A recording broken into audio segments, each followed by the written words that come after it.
گردن کو سخت گرفت میں دبوچے وہ اپنی ٹھنڈی سکیڑ دینے والی سانسوں سے اس کے چہرے کو سرخ کر رہا تھا۔ تمہاری یہ حسین آنکھیں، ان میں ہر بوند میرے نام کی ہوگی۔ اس دن چاہتی ہو نہ چلا جاؤں، میری قربت زہر لگتی ہے نا؟ وہ سوال نہیں کر رہا تھا، وہ اسے خوف دے رہا تھا۔ گردن پر سلگتی سانسوں کا لمس، لفظوں کی سطح میری برداشت سے باہر تھی۔ یہ وہ شخص تھا جو اپنے الفاظوں میں اتنی نرمی رکھتا تھا کہ شاید اسے ڈر تھا وہ نازک لڑکی ٹوٹ نہ جائے، اور آج وہ اس کے سخت و زہر آلود الفاظ سہ نہ سکا۔ اپنے گال پر ٹھنڈا سرد لمس محسوس کرتے وہ کانپتی لبوں سے محض ٹوٹ کر اس کا نام ادا ہوا، ادھورا سا۔ حسین قاتلہ ہو تم میرے دل کی۔ اپنی مخصوص جگہ پر لب رکھتے ہوئے اس کے پرسکون کرنے کو سینے سے لگاتا نرمی سے بالوں میں انگلیاں چلانے لگا۔ چاہے دماغ میں جکڑ چل رہے تھے، مگر اس لڑکی کے چہرے کا سکون اسے ہر چیز سے بڑھ کر عزیز تھا۔ وہ اس سے دور ہونا چاہتی تھی۔ اس کا لمس اسے کیوں پرسکون کرتا تھا؟ وہ خود سے جنگ کرنے لگی تھی۔ آپ مجھے الجھا دیتے ہیں تاکہ میں خاموش ہو جاؤں، اس کے سینے میں دبکی وہ اس سے ہی شکوہ کرنے لگی۔ میری ذات کے کئی راز ہیں، ان پر گرے پردے آہستہ آہستہ سرکیں گے۔ اتنا جلد بازی اچھی نہیں جانم، سالک شاہ کو جاننا چاہ رہی ہو، اتنا آسان بھی نہیں ہوگا۔ گال کو نرمی سے سہلاتے وہ چہرہ آسمان کی جانب بلند کر گیا۔ آپ میرے ساتھ کوئی کھیل کھیل رہے ہیں کیا؟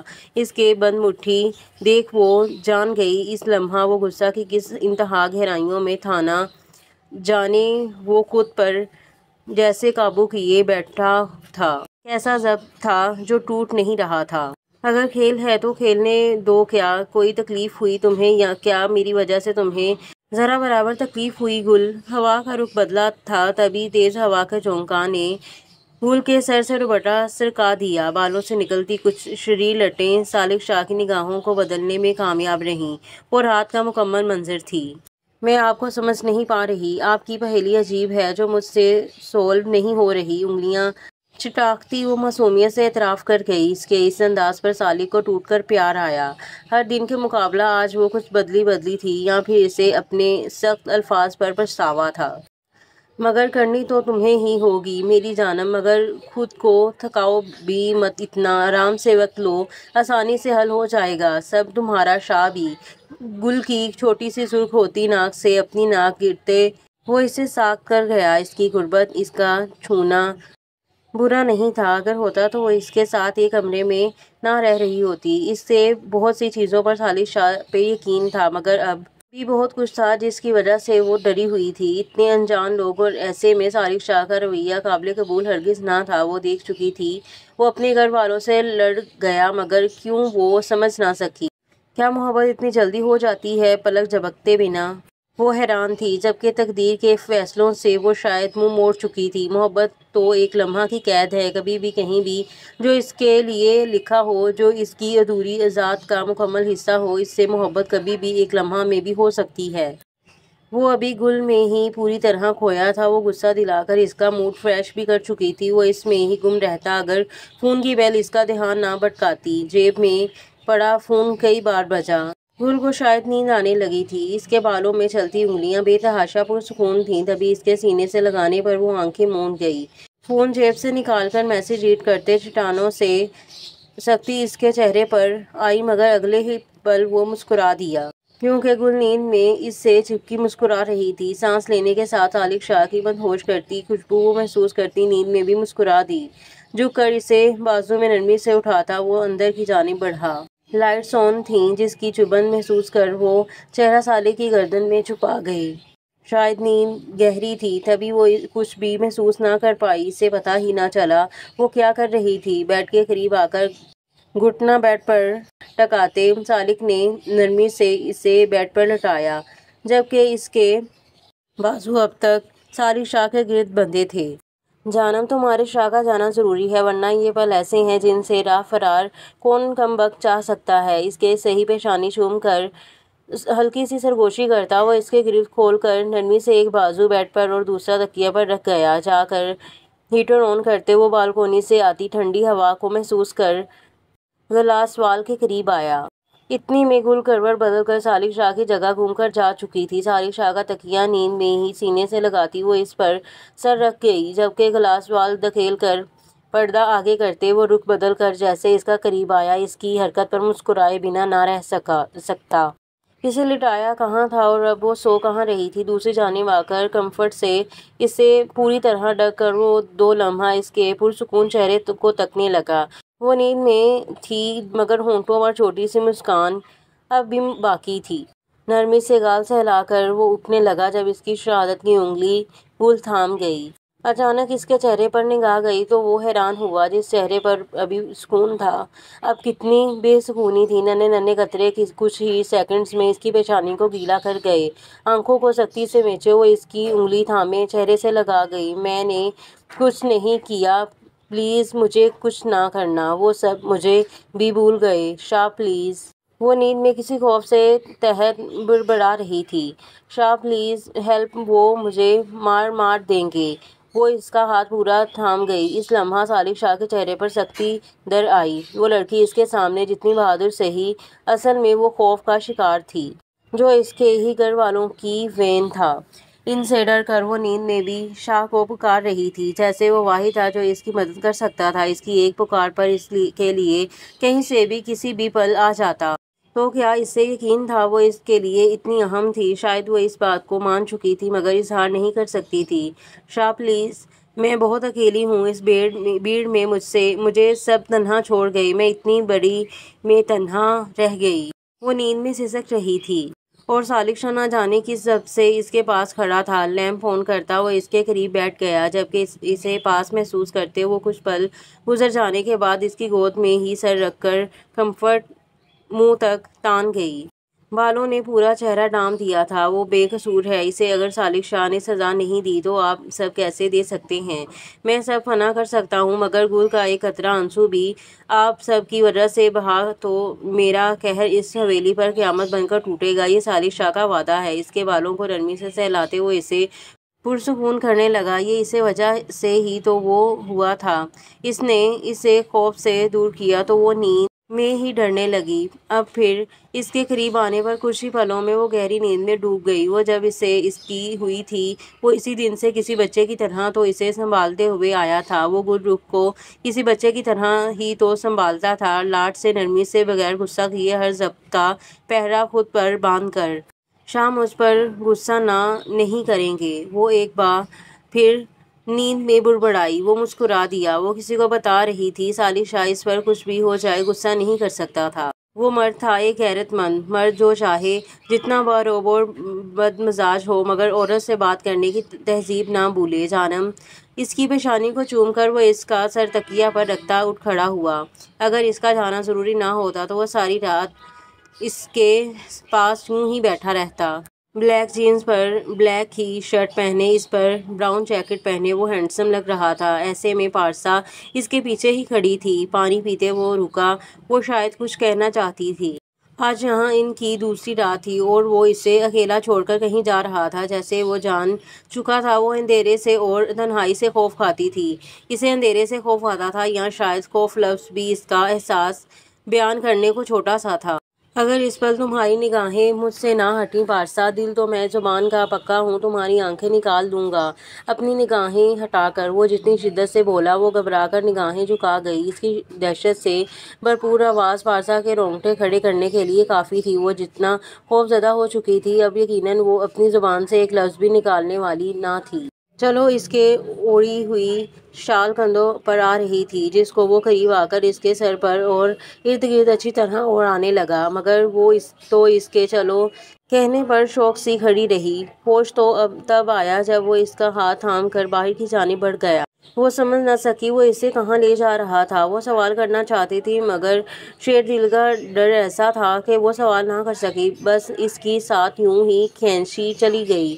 شیر، ہم کہاں جا رہے ہیں؟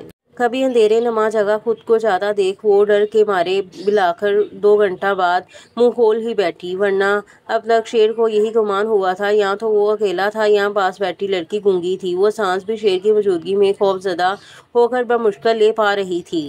کچھ اس کا اپنا اثر تھا، کچھ اپنی سوچوں کی مہربانی تھی۔ شیر کی نگاہیں اس کے وجود پر اٹھیں تو نہ جانے اس نے ایسی کس نظر سے دیکھا کہ وہ سہم کر اس سے ہی ڈرتی اس کے بازو کو مضبوطی سے جکڑ گئی۔ اس کی آنکھیں جیسے اس کے وجود میں سما گئی تھیں۔ وہ اسے ایسے ہی لیے اس اندھیری سڑک پر چلنے لگا۔ مجبوراً وہ بھی اس کے ساتھ چلنے لگی۔ اے لڑکی، مہارانی بن گئی ہو کیا جو یوں بڑی ہو اٹھو۔ وہ گہری نیند میں تھی جب اس پر کسی نے ٹھنڈی یک پانی سے جیسے اسے نہلا دیا۔ جھنجھلا کر وہ اٹھ بیٹھی۔ کچھ لمحہ ٹھنڈ کے باعث اور کچھ نیند کی وجہ سے اعصاب کنٹرول میں نہ رہے۔ کچھ ہوش سنبھلنے تو سامنے کھڑی لڑکی کو دیکھا جو تیکھے چتنوں سے اسے ہی گھور رہی تھی۔ آنکھوں کو جھٹکے سے کھولتی وہ گیلے ہوئے بستر سے اٹھ کھڑی ہوئی۔ تمہاری عزت اتنی بھی نہیں کہ ہم ملازموں تک بھی آ سکوں۔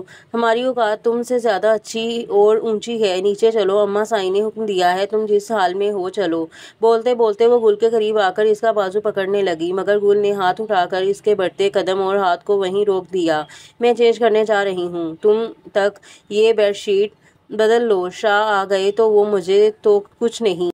مگر گل بولتے بولتے بات ادھوری چھوڑ کر واش روم میں کپڑے لے کر گھس گئی، جبکہ وہ پیچھے زہر کا گھونٹ لیتی سالک شاہ کا سن کر نہایت ادب سے بیڈ شیٹ بدلنے لگی، جیسے سالک شاہ وہاں موجود تھا، اور اگر اس نے اب نگاہ بھی اٹھائی تو وہ اس کے عتاب کا نشانہ بن سکتی تھی۔ ڈھیلے سے جوڑے پر سلیقے سے دوپٹہ اوڑھ کر وہ باہر نکلی۔ جامنی نے میں شفون کا لانگ فراک پہنے، سر پر ہم رنگ اسٹولر لے کر وہ نیچے اپنی آئی۔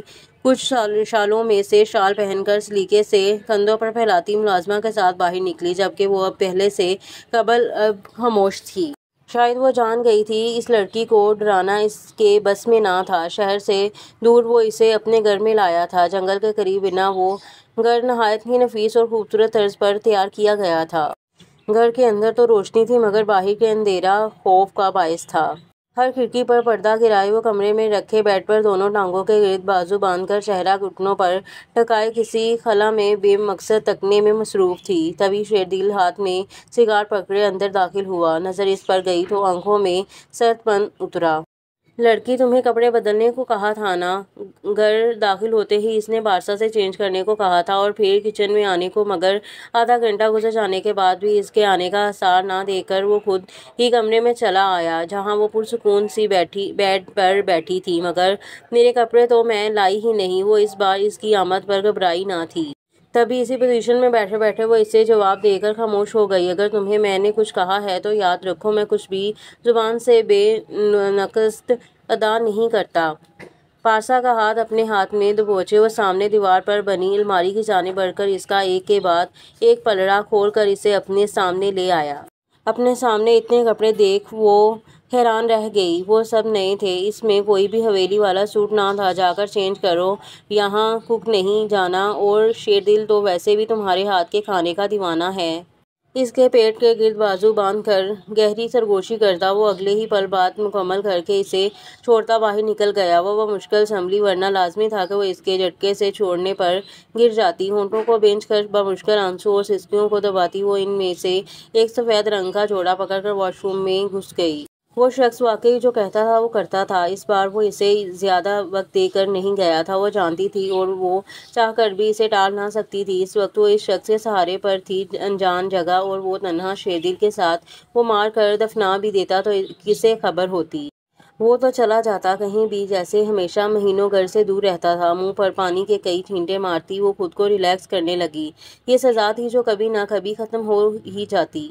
سالک شاہ شام کی وقت جا کر حویلی لوٹا۔ اس کے قدم سیدھا اوپر کی جانب تھے، اگر اسے اپنی بیوی کا احساس اس اپنی جانب نہ کھینچتا۔ کچن کی جانب قدم موڑ کر وہ سیدھا وہیں چلا آیا، جہاں سامنے ہی وہ بڑے برتنوں میں نہ جانے کس کے کھانے کا اہتمام کر رہی تھی۔ بالکل اکیلی وہ کبھی پیشانی پر آیا پسینہ بازو سے صاف کرتی تو کبھی سنک تک جا کر وہاں برتنوں کے لگے ڈھیر سے برتن نکال نکال کر دھونے لگتی۔ اس کی ایسی حالت دیکھ کر سالک شاہ کے سینے ہر جیسے خنجر سے کتنی ہی وار کر ڈالے۔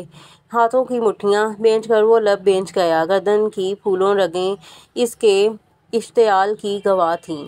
اماں سائیں، اماں سائیں، بغیر کچھ بھی کہے وہ وہیں کھڑے ہوا داڑا، جبکہ اس کی اس قدر اونچی آواز پر اماں سائیں کیا باقی حویلی کے افراد بھی ڈر کر وہاں چلے آئے۔ ٹیبل پر رکھے ان بڑے چاقوؤں کو دیکھ وہ نہ جانے اس لمحہ کس ضبط سے کھڑا تھا۔